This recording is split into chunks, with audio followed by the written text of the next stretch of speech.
Welcome back. British journalist Yvonne Ridley made global headlines when she was captured by the Taliban in 2001. Since then, she has moved from London to Scotland, becoming active in the independence movement. She has published a number of books, including a harrowing experience with the Taliban and another on the rise of the Prophet Muhammad. She worked as a senior editor to establish Al Jazeera's English website in Qatar before returning to the UK. Yvonne Ridley, author of The Taliban Have Grown and Developed in Wisdom and Stature, will see a more mature movement for Afghan people. She joins us now. Very good evening to you, Yvonne, and thank you so much for speaking to us. A very interesting title there, and we'll get to what it means in just a moment. But I'd like you to just reflect on the current situation in Afghanistan, where we're seeing pictures of people fleeing. What do you believe is happening there, and does it reflect some of your own experiences?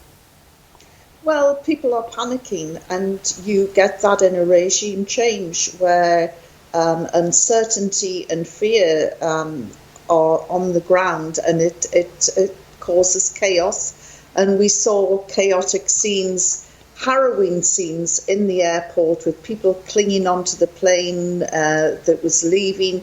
And when it finally did take off, 2 or 3 people plunged to their death who'd been hiding in the undercarriage. You know, it was heartbreaking to see this. But the signs today, I think, are looking hopeful with the Taliban. They said that education was a woman's right, and they expanded on that today when their spokesman, Suhail Shaheen, said that women can be educated up to university level, which is greatly encouraging. They've urged everyone to resume their work and go back to work. That includes the women as well. And health workers did sit down with the interim health minister, and they wanted, these women wanted to know, are we going to have protected rights? Are we able to resume work? You know, can we continue our roles as doctors, nurses, clinicians? And they were told yes. Yvonne, allow me to jump in and interrupt you and say, am I wrong in saying you sound quite optimistic about the Taliban and what they're likely to do in power or in governance, as juxtaposed to that situation that you spoke about in 2001 when you were kidnapped? Yes, well, they are a terrifying entity for women, because we are told that they're brutal, evil, they don't like women, and of course that rhetoric and propaganda has continued for the last 20 years. So, I can understand why there was hostility and horror at the prospect of the Taliban taking power. So what were your experiences? Were they reflected in that? We'd like to hear a little bit more about this, your kidnapping. So you talk about propaganda. What was your lived experience, and what do you foresee going forward if you are first to convert to Islam? Despite of what the Taliban are saying now, are they paying lip service?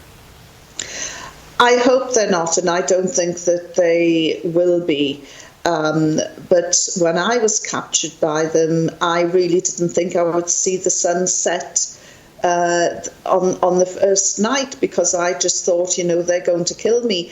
And, it was Steve Biko who said that the greatest weapon of the oppressor is the oppressed mind. And I suddenly began to understand what he meant by that, because all the fear that I had was up here in my head. And the Taliban that held me were saying to me, you are our guest, we want you to be happy, why are you so angry, why are you on hunger strike? And they acted in a very caring, respectful way, and I thought, what are they playing at? We know fine well that these people are brutal and evil, so why are they pretending to be nice? So are you saying they won you over, and is this what you expect for them to do with their detractors? I mean, you have spoken about how, for instance, they've been able to change the mind of networks around them, that the movement has realized that they have to expedite the economy, build good relations with neighbors. Well, I didn't trust them at all, even to the point where they were handing me over back into Pakistan.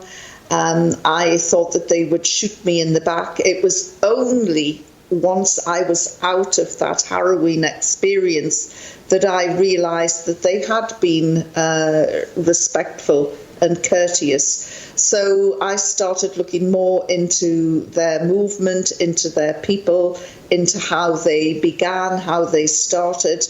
And, you know, they never had ambitions to be in government. They never wanted to be in government. It was thrust upon them.